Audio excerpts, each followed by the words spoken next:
hi ti ding a golin kalung se na nei na san pe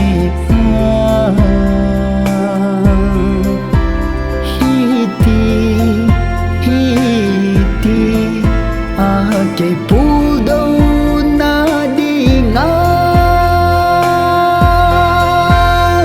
lung se ma sa pul do a nai hi zong le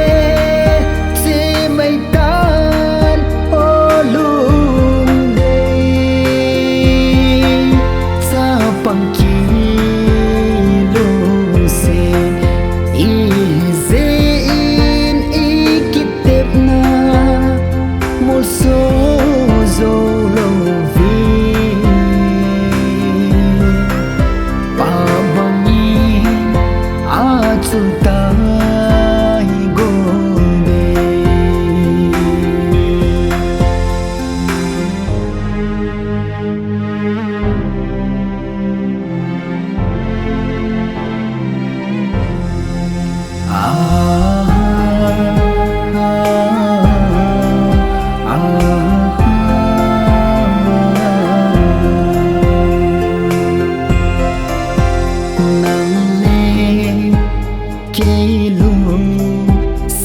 tu sim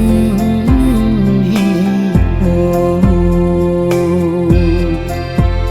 golin tu a nei ngày băng hin nei ngai hi le chu lung tu mol so na con ni so nan pe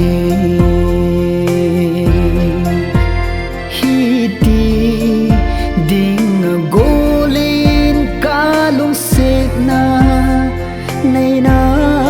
san pe a hi ti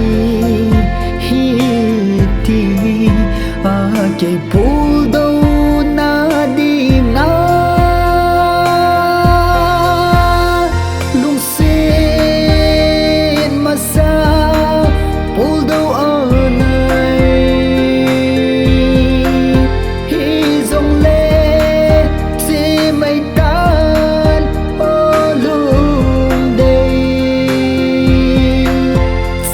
pang ki lung se i ze in i kitep na mol so zo lo vi pa bangi a chul tai go de